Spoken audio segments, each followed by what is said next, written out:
series, Scrappy Creations, where we sew the scraps of your life into beautiful creations. Today, we're going to take all your scraps. You know you have all those beautiful autumn scraps. We're going to take those. We're going to make something that you or maybe someone you love can use. Now, last autumn, we made a table runner. We made some pot holders. So what's next? Placemats. Placemats are perfect. They take all the scraps that you have and they make a beautiful placemat. Now you could use these as a centerpiece. You might just make one. You may make multiples. Now I used an applique of an oak leaf here on the front of this one.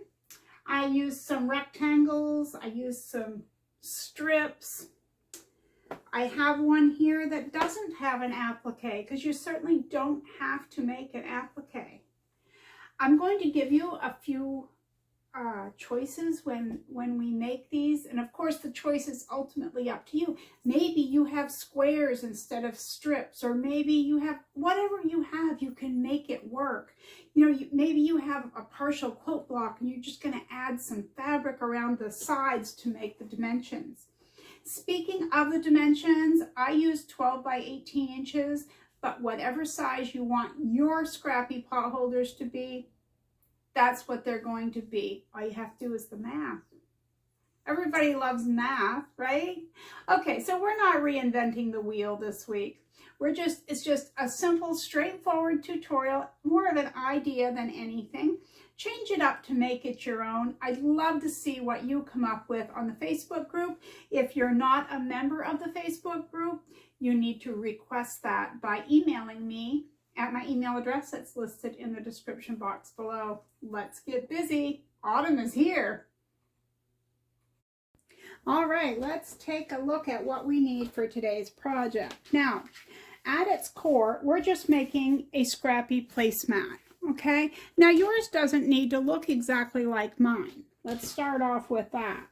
I have some rectangles over here. I have strips coming this way.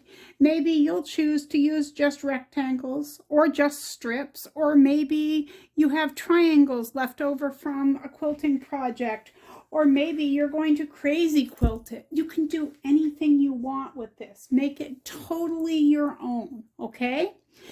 But for the sake of today, I'm going to show you how I made this. Now I have a second one going here that has an applique on it. I haven't stitched that down yet or quilted around my shapes.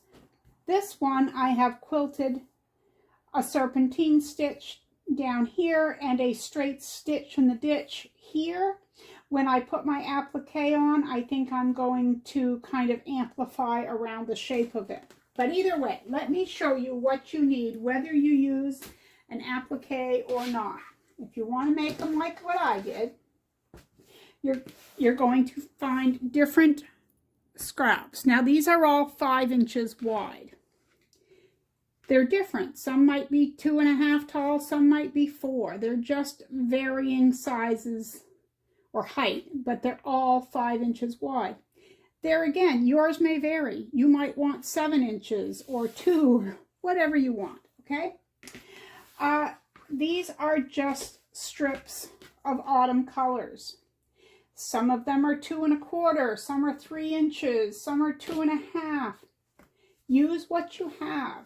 Now maybe you're not making an autumn placemat. Maybe you're making it for another season or another reason, and that's fine. Just use what you have for scraps. We don't need to go out and buy more fabric. You're going to need your ruler. You're going to need, if you're using applique, this is what I use. It's called Heat and Bond Light. Comes in a purplish colored package, and it says light and it says sewable. That's important. You don't want the one in the red package for this. And what you end up with is fabric with this on the back, which I'm going to show you how to use in a moment. Now, how did I get those leaf shapes? Well, I Googled maple leaf printable outline or something to that effect. I'm going to leave the link below to this one. These are from last year. They were from a different website. Now, this and this are the same leaf.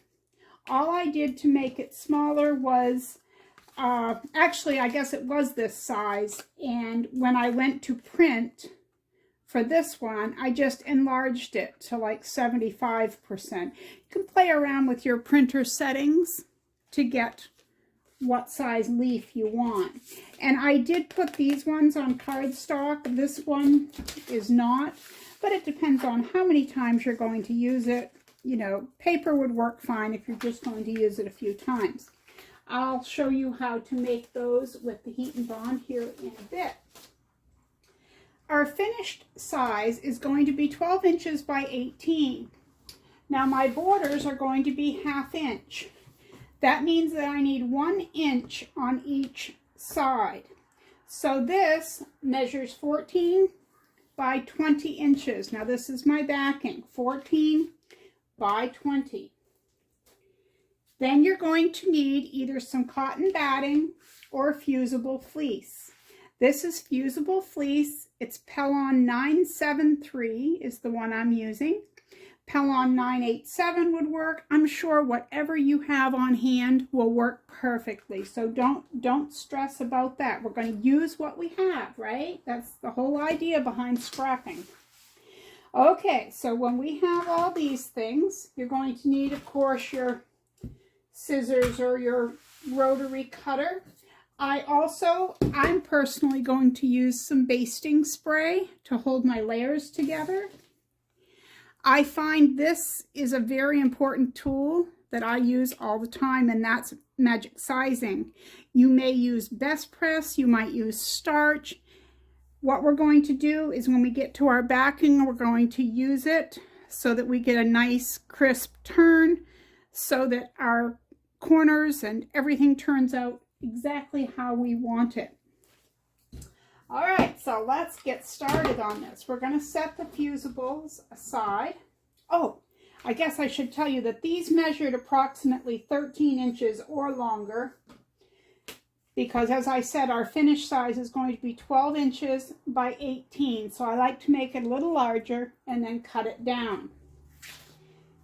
Now, you might be making yours, maybe you're going on the diagonal with strips, so that's what you want to do. But if you're doing it similar to what I am, what I do first is I choose which squares I want. Well, I'm going to call them squares. And I really love this one. I've had it a few years now. I really like that one. And that brown is a very nice brown. Let's get some of that in there. And, ooh, that's a pretty one.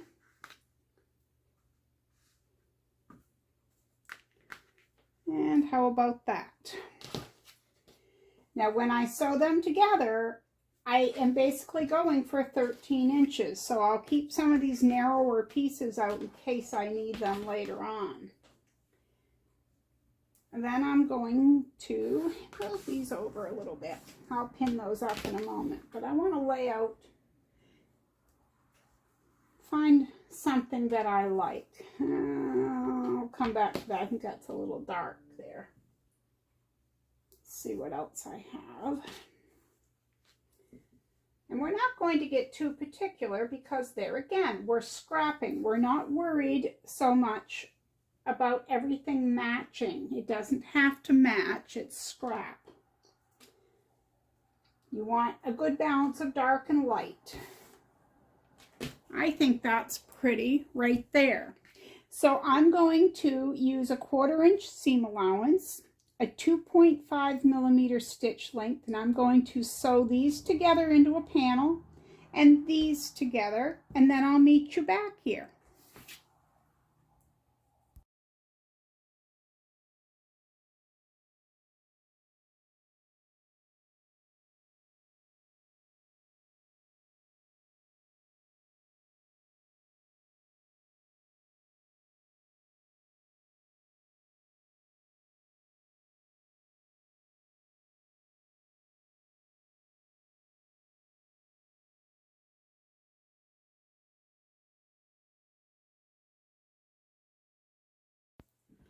Right, so here we are at the iron. I have this piece and this piece. You may press yours different than what I do. I have steam on and I'm only pressing. Now remember, I've said this before in other videos earlier on.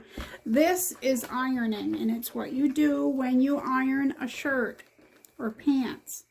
But when a pattern calls for pressing, pressing is separate than ironing. This is pressing. You're just putting the heat of the iron on and letting it do the work. You're not rubbing it back and forth a lot. And you also want to be careful with your steam, because steam can distort. But there again, it's more likely to distort your fabric or your seam allowance if you're rubbing back and forth in that ironing motion. I kind of lift a little bit in between.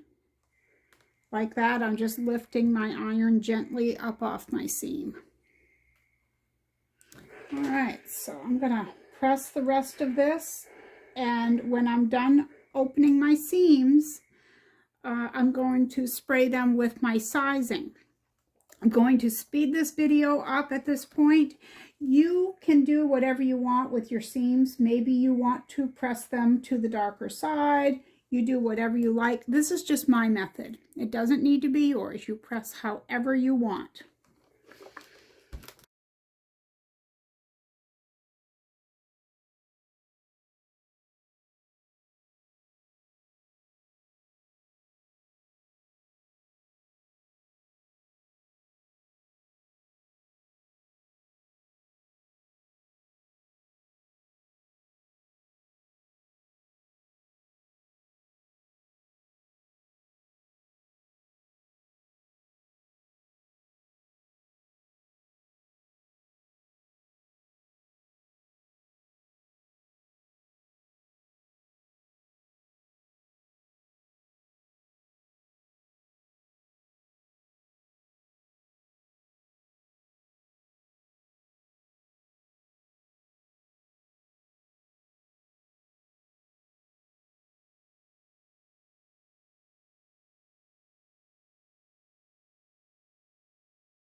Right, we're back over at the cutting table. I'm going to square this up. It won't take much, I don't imagine. Just put the line of one of your lines on your quilting ruler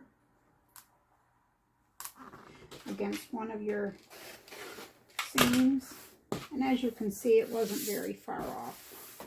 I'm going to trim the other side while I'm right here.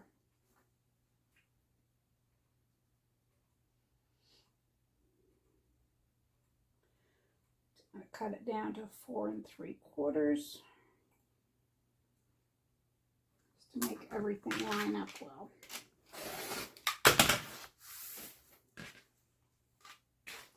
And then we have this piece. Now, I ended up adding this strip on because to make it wider, I needed it wider. So I did that because this finished is going to be 18 inches, but we're shooting for 19 inches to start with. We'll trim it from there.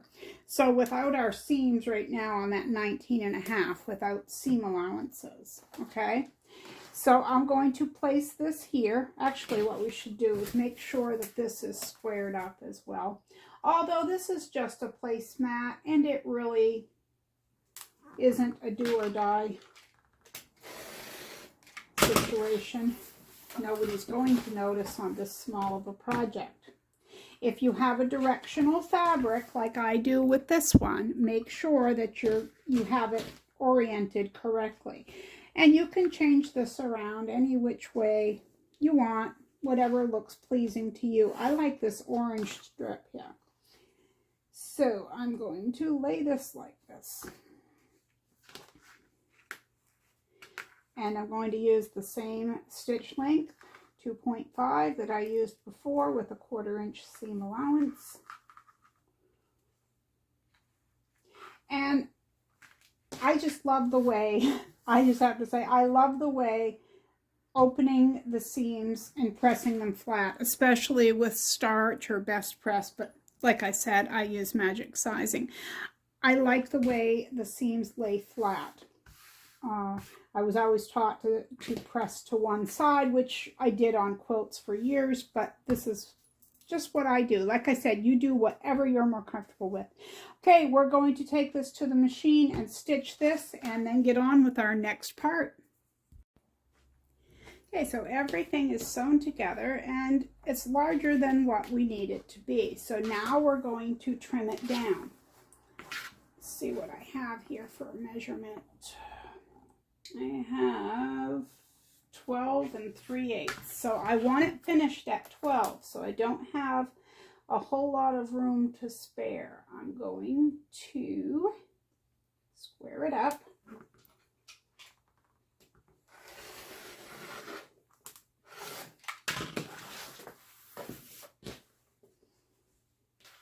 Boy, my rotary cutting mat, it's all stained up. I'm going to have to get a new one pretty soon, I believe. All right.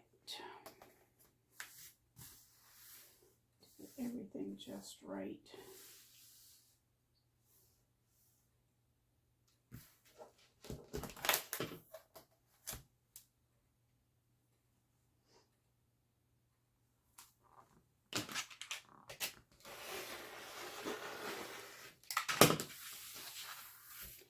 And then I'm looking for 18 inches side to side. And right now I have roughly 19 inches. So this was already squared off. I already know that that's squared. So I'm going to place my fabric like so. I'm backwards on my mat.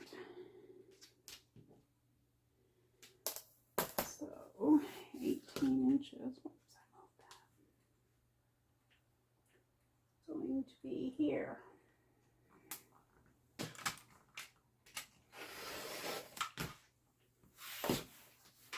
So next is our fleece or cotton batting, whichever you happen to be using. Okay, I have mine all cut. I'm using the Pellon 973. I believe, yeah, 973 is what I'm using. So it will have a side that's tacky and a smoother side. The tacky side is your glue side. Now, remember the measurement is 18 by 12. This is 11 3/4 by 18 or 17 3/4. So 17 3/4 by 11 3/4. It's only 1/4 inch difference because I want it to come right up to the edge. So I'm going to put my placemat wrong side up.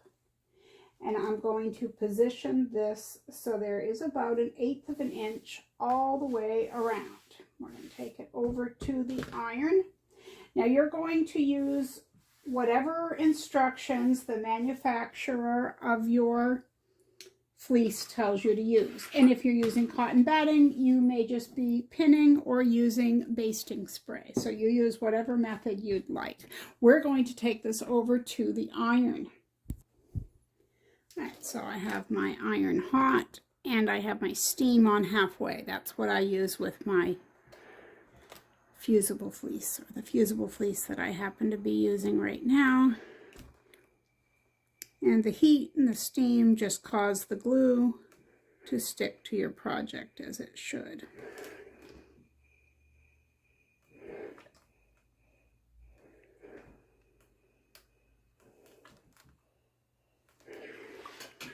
I usually use cotton batting on these, but I like to step outside my comfort zone every once in a while and use something from a different project. So try it out.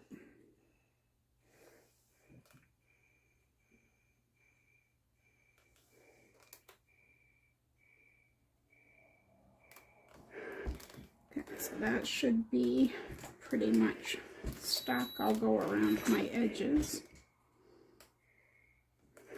just to make sure. And you do need a really hot iron for fusibles. This isn't the time for something that doesn't get very hot. You want that glue to do its job. Your project won't stay together. Okay. We'll be using the iron again in a few minutes, but for right now, we're going to start with our backing and binding. Okay, so we have our finished size placemat. That's as big as it's going to be. And you may be making yours a separate size. I don't know. So here is my backing. And again, it measures 14 inches by 20. Okay, because I want it 1 inch on each side. So how I find my center and know that it is exactly middle way is this. Fold your fabric. Make sure everything is meeting as it should, and then take your fingernail, fake or otherwise, or maybe you might want to use your iron, and make a crease. Just a little line that you can see. And then we're going to take this and fold it the opposite way and do the same thing. So match your corner.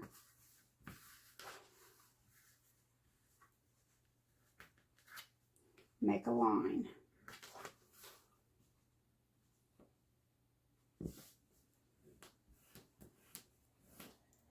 Okay, set that aside. We're going to find our center on all 4 of these.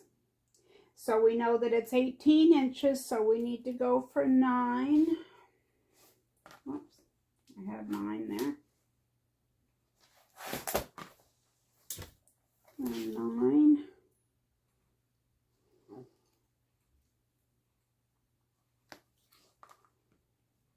And you could mark it with a erasable marker or something if you so choose. And half of 12 is 6. See, I know my math. You guys didn't doubt me, did you? Okay, wow, that's almost right directly on my seam on that side. Okay. So lay your backing down, wrong side up. And then all we're going to do is match our pins with our lines. Okay? So you could mark on one side and the other, and it should measure 1 inch all the way around. Oops, that's the other side of my ruler. And there is, whoops, 1 inch. Okay. So you may want to pin this. I'm going to use spray based, and it doesn't take a whole lot. So I'm going to lift one side at a time. I actually had a comment about spray based last week from a nice subscriber, and she said she made a mess, and I told her I used to do the same thing. I used to lay newspaper out all around because I'd make such a mess. But number one, I was spraying too much,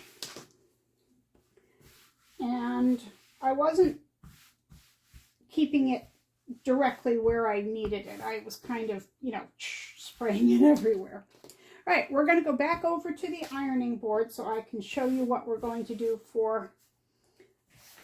to make our marks. But before we do that, we need to talk about the quilting, okay? So you may want to free motion quilt. You could do that. You could do just a couple of lines. You could do stitch in the ditch. You can do anything you want.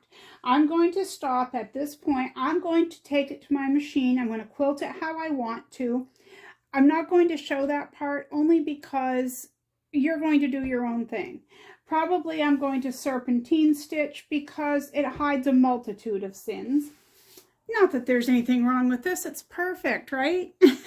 We'll pretend it is. Anyway, I'm going to stitch this.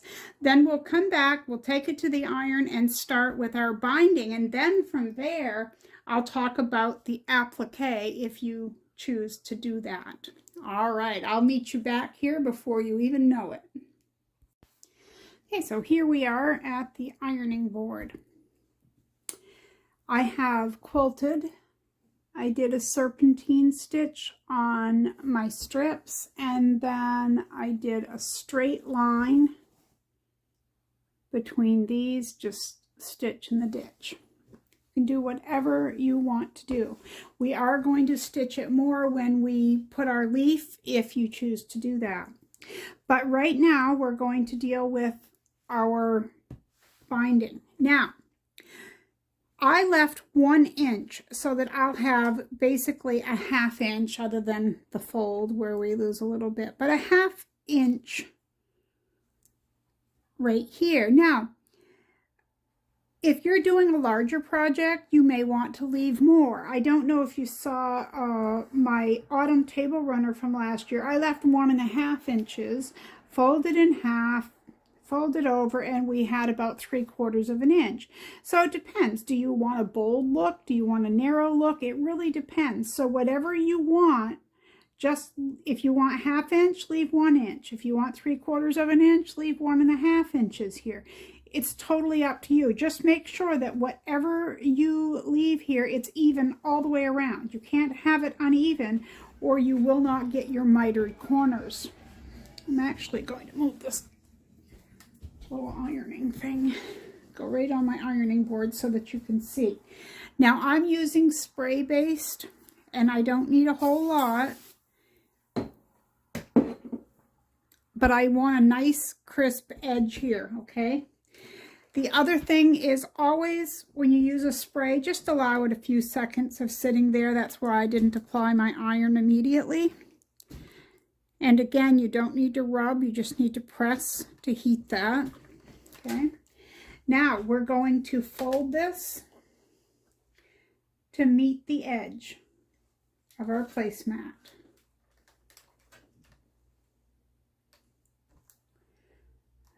Just like this, while my arm kind of straddles my little tripod here.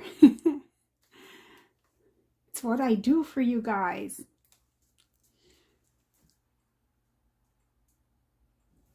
I have my iron on a linen setting, so it's nice and hot. Nice crisp edge. All right.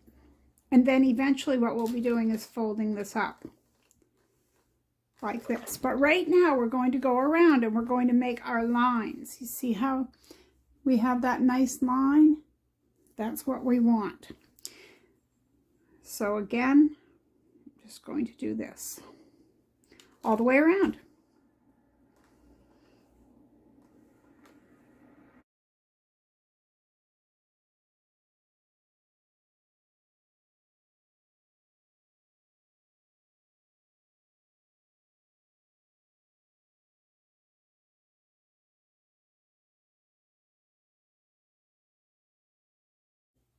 Okay, now we've made our lines all the way around. Now we need to miter our corners. So first off, take one edge, it doesn't matter which edge, and fold it over. And you're going to want your pins or your clips at this point. I use pins, as you know. Clips would hold it. I like a more precise hold in my corners, but there again, it's totally up to you what you choose to use. Grab my pins and show you what we're going to do here. Just going to hold this in a few places for the moment until I show you the corner.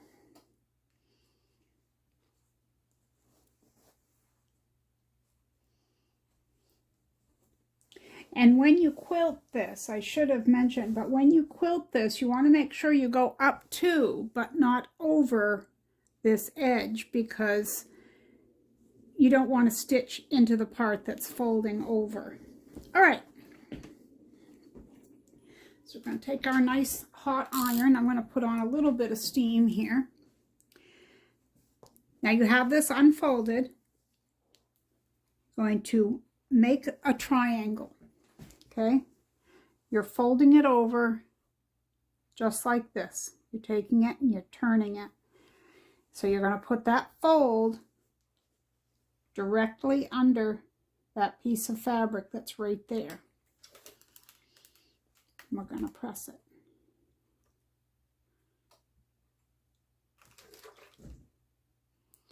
Then we're going to put this back and we're going to fold it, press it again. Just hold some heat to that. Let the steam and the iron do the work.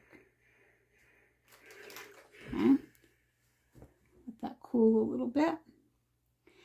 Then when you fold it, you grab a pin and, oops.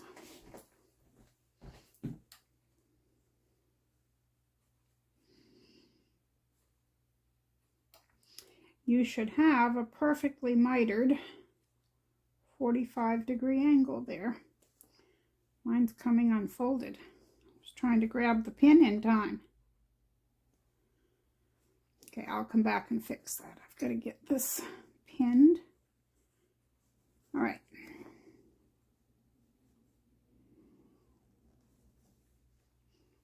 You wiggle it in there a little bit. That point is going to be perfect.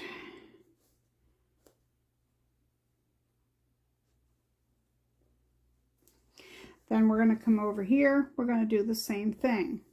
Okay. I'm going to come down from this side. We're going to fold it over just to meet, keeping a nice, neat triangle.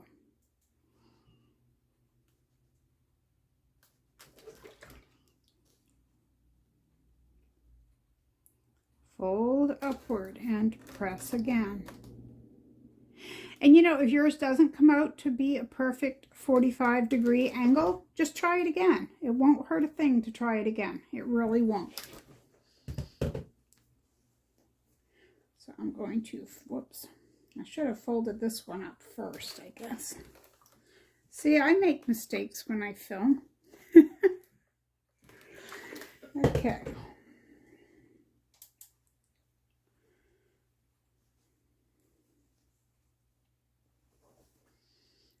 Yeah, I should have had this folded and pinned first. I have this lovely orange fabric that you see as the backing, and that is now our binding, and this was gifted to me by a subscriber. I'm going to do this over again because I didn't fold that. I didn't have this folded over to do it. Okay. Press it.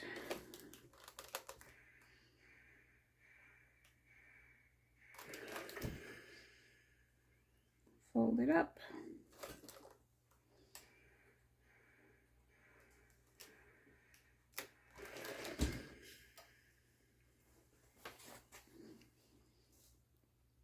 I've got some unnatural movements here trying to straddle this tripod that I have in my way. It's not fun to iron and sew around something with 3 legs that's jutting out, but I do it.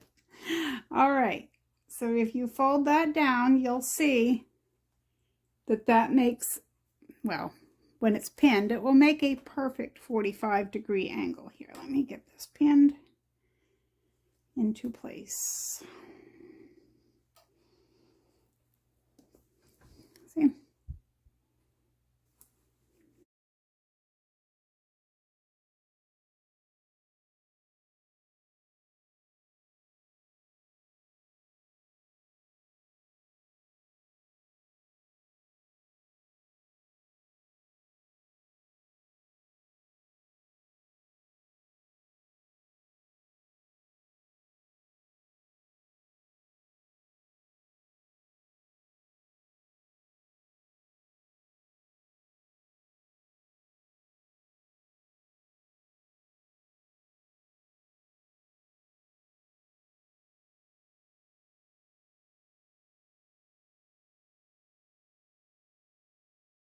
All right, so before we go any further, you now need to decide if you want to use applique on here, and I'm going to pretend that you do. So if you're not going to use applique, you can fast forward through the next few minutes, but if you're going to use applique, I'm going to show you how.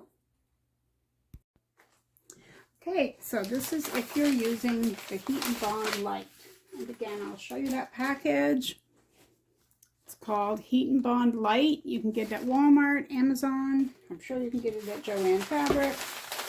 Now it has a paper side and it has kind of a sticky, shiny side, or sketchy, I don't know what you'd call it. Now this isn't the exact one I'm going to use on mine right at the moment, but I'm going to use it as a pattern to show you. So you place whatever applique you're using down on the paper side of your Heat and Bond, and you're going to trace around it. And there are many ways to do applique. This is only one, and there is no right and wrong way. There's just a lot of ways to do it. Some people turn the fabric underneath, and you don't even have to use this stuff. You could simply just use fabric. All right, somewhere here I have some old scissors, and that's what you're going to want. Now don't cut out right on your shape. Leave yourself a little bit of space around there. Okay. And then find the fabric that you want and take it to the ironing board. Okay, so I have my shape drawn onto my Heat and Bond.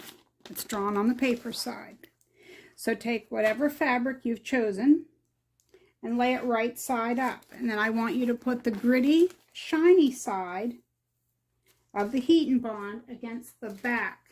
And using a dry iron, and mine's still on the linen setting, you're just going to swoop that over the top like that. That's all there is to the heating part of it, okay? Now is where you're going to cut your shape. Just let it cool a little bit.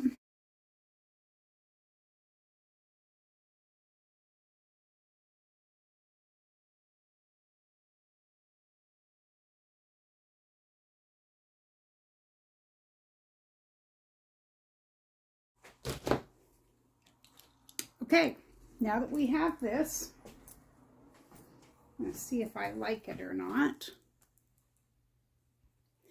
Okay, so I have some different ones that I have cut out.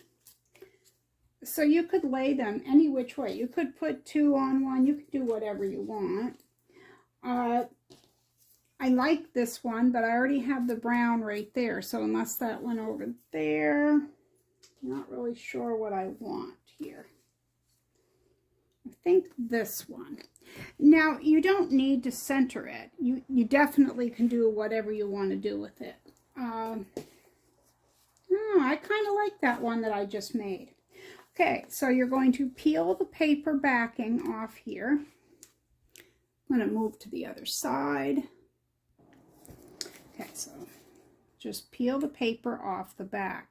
Now, I don't know if you remember those horrible iron-on patches. Like, I remember when I was a kid, you could buy them at the store. You probably still can. They show that they patch a pair of jeans and they just iron on magically. Well, they're magically terrible as far as I'm concerned. But anyway, okay. So any which way you want to lay this, you do. And as soon as you place it, of course, you could move this around, okay? Until you iron it, nothing is forever until you iron it. So again, you're going to take a dry, hot iron. Give myself enough cord. Just apply some heat to that.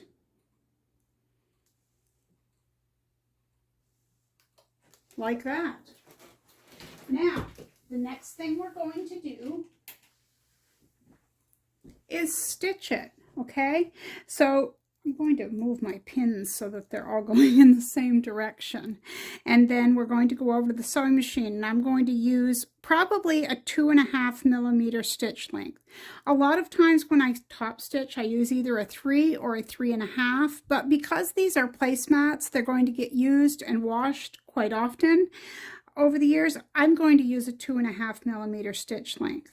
And then I'm going to stitch around close to the edge. Now you could zigzag stitch. You could do anything you want, okay?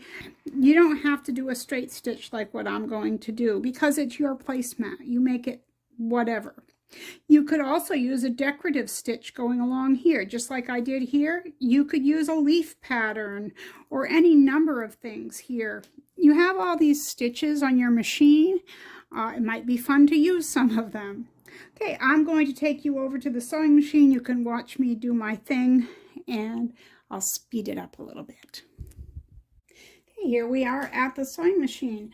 I am also going to be using a stiletto. You could use the tip of your clip, snips. You could use tweezers. Maybe you don't need to use anything. I just like it to help hold things down. So start wherever you want. I just usually choose part of the bottom somewhere. And this is just me how I do this. I put my needle down manually, bring it up. And because I can't grab it, I take tweezers to grab my bottom thread, and then I pull the thread back this way. Okay, it's laying right here. I have both threads. That way, when I start stitching, I don't get any kind of messed up looking stitches, even if it's just a little one. I don't have any of that on the back. Okay, nice and neat. And now, bear with me, I'm just going to stitch around. Again, 2.5 millimeter stitch length.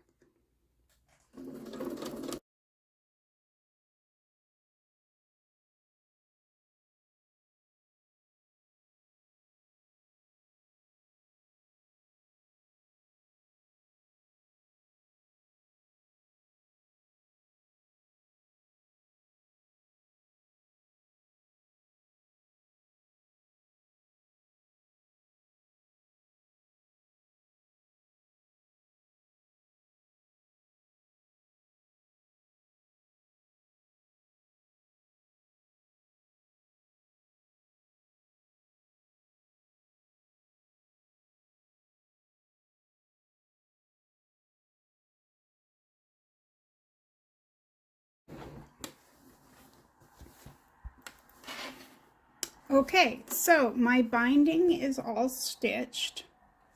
Now, if you have an applique, now's the time we're going to stitch this. I'm going to continue with my orange thread because I think it will highlight it just a little bit more. Now you can go around once, you can go around twice, you could go around and then outline around on the outside of the placemat. It's totally up to you how fancy or plain you want to get with this. I am going to change the foot on my machine. Move that so that I can see everything I'm doing. I guess I should have had that out to begin with. Okay, so this is the foot that I'm choosing to use. It's just an open toe foot. Gives a lot of visibility. I'm going to have to move the camera back just a bit from where I am. All right, so find a place that you want to start your stitching. I'm going to put my needle down, needle up, grab my bobbin, thread, tuck both underneath. Going to go down to a 2 millimeter stitch length, and I'm going to go 2 stitches back before I start stitching.